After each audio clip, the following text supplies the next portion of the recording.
Hello, my friends, hello, and welcome once again to stately Vaughan Manor, where Roger and I have returned to talk about my reading plans for the rest of this year. So, I know, Roger, my reading plans so far this year have been a dumpster fire of disappointment, but my reading plans haven't gone quite the way I expected them to this year. I haven't read nearly as many things as I wanted to. I haven't gotten to a lot of the books that I wanted to get to. Some of my projects have kind of been stretched out into infinity as far as when I'll be completing them because there's so much going on. Now, most of the disaster, as far as my reading plans are concerned, most of that is because of a dreadful thing that I call real life. Real life is a terrible thing that you want to avoid as much as possible. Unfortunately, I wasn't entirely able to avoid the real world so far this year, tragically. So, some of my reading plans, they haven't gone quite as well as I thought. So, a lot of things I've been working on, I'm going to have to kind of push forward into next year. And I will be doing an action-packed video about my reading plans for next year. You see, ever since I got on BookTube, I plan far ahead as far as what I'm going to be reading and when I'm going to be reading it. My plans obviously don't always go according to plan, but I do plan ahead and have ever since I've gotten on BookTube. But for the rest of this year, there are certain things that I need to get to. And these are the things that I need to get to. First, because these will be interspersed with everything else that I'll be talking about, there are still some books left for Roger's Cheap Old Book Club. Roger's Cheap Old Book Club, the cheapest book club around. Every book in Roger's Cheap Old Book Club is available for free on Project Gutenberg, and you can't get cheaper than free. So, you can always join Roger and I for Roger's Cheap Old Book Club. And I am, right at this very moment, reading a book for Roger's Cheap Old Book Club, which is The Purple Land. I'm reading The Purple Land by W.H. Hudson. And it's pretty darn good, I have to say. I mean, it doesn't have much of a plot. It doesn't really have a plot, does it? But it's pretty good. It's a kind of an episodic type of story. I will tell you all about it in my next thrill-packed reading report coming on the weekend. But this I'm reading for this month, August, The Purple Land by W.H. Hudson. Good book so far. But there are some other books that I've got coming up for Roger's Cheap Old Book Club. For next month, for September, Little Fuzzy. I've got Little Fuzzy. Actually got this paperback edition called The Fuzzy Papers, which has complete in one volume Little Fuzzy and Fuzzy Sapiens, the sequel by H. Beam Piper. And I was surprised, actually, that Little Fuzzy is in the public domain. That kind of surprised me, but it is. You can get Little Fuzzy for free. And this is Roger's Cheap Old Book Club pick for next month. I definitely will be reading this one, Little Fuzzy, and I will be reading the sequel, The Fuzzy Papers, since it's all in the same book. You know, why not? But Little Fuzzy is the one that's actually for Roger's Cheap Old Book Club for September, so I'll be reading that next month. Then it's October, you know, spooky season and all that. And for that, I've got Sheridan Le Fanu with In a Glass Darkly. In a Glass Darkly is coming up for October for Roger's Cheap Old Book Club. And this is a collection of stories that are kind of loosely connected in a way. But this is the collection that has Carmilla, the famous vampire story Carmilla, which did have an influence on Bram Stoker's Dracula. So that's cool. It's in this book, In a Glass Darkly by Sheridan Le Fanu. This is a book I'll be reading in October. Then, in November, we've got The Scarlet Pimpernel. The Scarlet Pimpernel by the Baroness Orczy. Orczy? I can never pronounce the Baroness's name. Sorry, Baroness. But yeah, the Scarlet Pimpernel, going to be reading that in September. And that's going to be exciting because this is a classic of literature, which I've never read. I don't think I've ever read this one, and I really should have by now, actually. So yeah, the Scarlet Pimpernel, and it has this really cool cover. This is the Bantam edition, and you should get this one because it has the cool cover on it. And then in December, I'm going to be reading Herman Melville's first novel, Typee. That's this one right there. Herman Melville's first novel, Typee, which is supposed to be a really interesting book. And it's got to be good because Melville wrote it, right? It has to be good, right? It has to be. We'll see. So that's the book I'll be reading in December, Typee. So that's for Roger's Cheap Old Book Club. I have to read all of those books. Otherwise, who knows what Roger will do? I mean, you don't want to upset Roger. I mean, horrible things could happen. So there's that. Now here's all the rest. So next month is Cimmerian September. Cimmerian September, where we read Little Fuzzy. And also a bunch of books about Conan, because Cimmerian September is a reading event dedicated to the great Robert E. Howard, the greatest pulp writer of all time, and his greatest creation, Conan the Barbarian. Last year for Cimmerian September, we read every single Conan the Barbarian story written by Robert E. Howard. And if you haven't done that, you should do that. Definitely read Robert E. Howard's original Conan stories. That's the real stuff. But for this year, for Cimmerian September, we are reading pastiche fiction. Any Conan pastiche fiction you want, you could read. You could read the comic books, you could read novels, you could read anything with Conan in it. And so I am reading the original 12-volume set edited by L. Sprague de Camp, the original pastiche mixed with original stories set that was originally published by Lancer, then it was republished by Ace Books. It was a set of 12 books, which they eventually they added books to it. But it was originally 12 books. It was originally a 12-book series. And I've already read the first volume of that because I figured, I'm starting early because I need to get these read. And, it's a fair amount of books. I've got 11 books left to read in this set of books.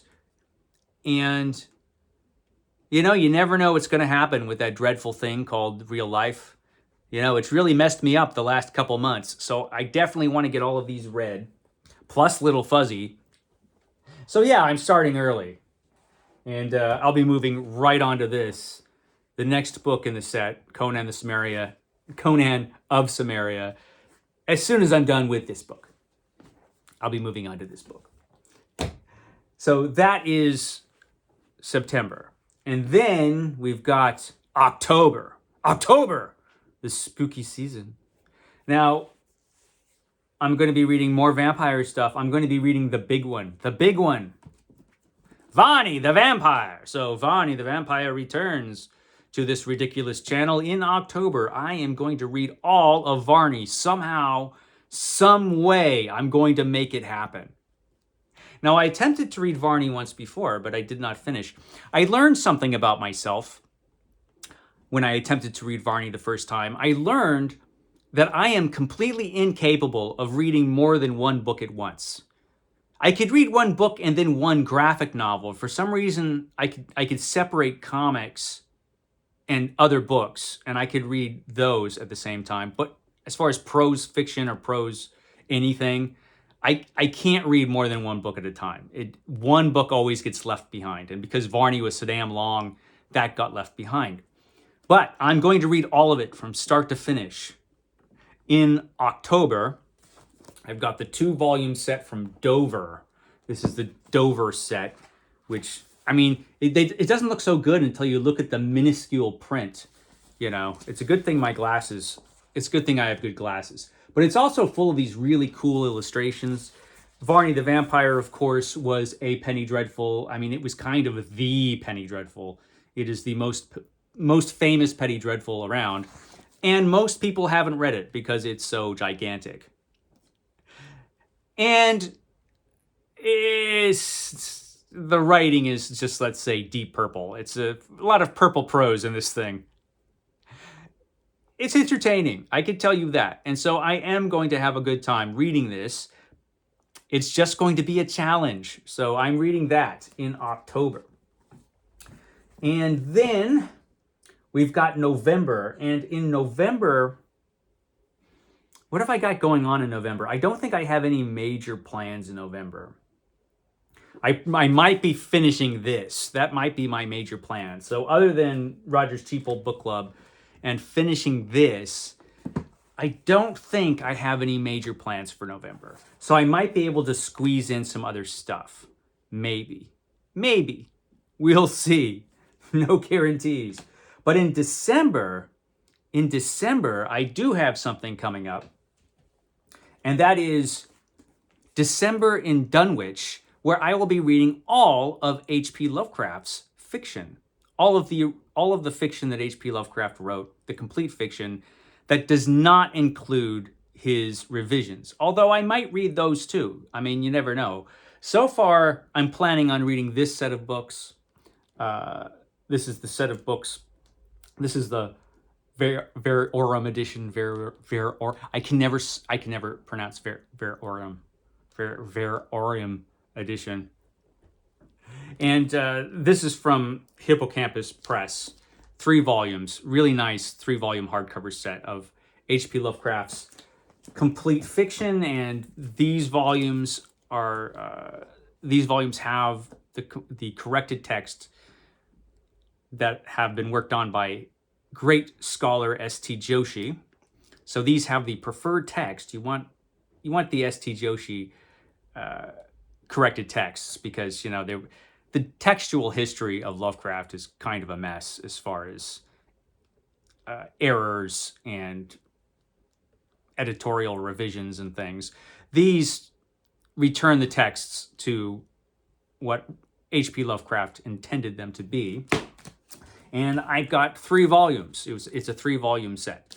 And I also have the revisions as well. So I might read those too. We will see. So that's in December. Now, at some point, I'm also going to have to read another 2 books in the Chronicles of Amber, because there are still, I started the Chronicles of Amber in January, and it's fantastic. This is Roger Zelazny's 10-volume set. I've read 8 books. All 10 books are in this gigantic thing. And I read 8 books, so I've got 2 more books to read in the Chronicles of Amber. So maybe in November, maybe. We will see. That seems to be a month where I don't have much else going on. So maybe that's when I will finish the Chronicles of Amber. But I do want to get those finished, because I really want to get back to these books, because these books are fantastic. And speaking of fantastic, I am, of course, reading every issue of the Fantastic Four. From the Fantastic Four's beginnings in 1961 all the way to when the first Fantastic Four series was canceled in 1996. So the entirety of Volume 1 of Fantastic Four I'm reading. Decades worth of Fantastic Four issues. And where am I at? I am at issue 45. Among Us hide the Inhumans. And so this is good stuff. I'm getting to the good stuff here. I mean, it's all good stuff, but yeah, these are some of my favorite issues of the Fantastic Four. We're coming up to Galactus, so yeah. So this I will still be reading probably by the end of the year, but it is an ongoing project that I'm going to keep running, because I'm reading all of the major Marvel comic books. The first series run of all of Marvel's main superhero comic books, and I already read Thor from beginning to end, as far as the first volume of Thor is concerned, and now I'm reading the Fantastic Four, and it's great. So I read Fantastic Four every day, and it's fabulous. It's a fabulous Fantastic Four. Yeah. So that's, I think, everything. And then going into next year, I've got big plans for next year, but I've got I've got to be careful with how much I pack in, you know, because I've still got read every book by Edgar Rice Burroughs and read every book by Stephen King. And it doesn't look like I'm going to be able to get to those authors much this year, just because there's all this other stuff. But we'll see. You know, if I could squeeze some of those books in, that would be great. Otherwise, every other project is going to have to wait till next year. Yeah, pretty much. Yeah, so that's that. I know. Isn't this exciting? Man. Thrilling stuff, my channel. It's just great. Okay, guys, I will catch you next time.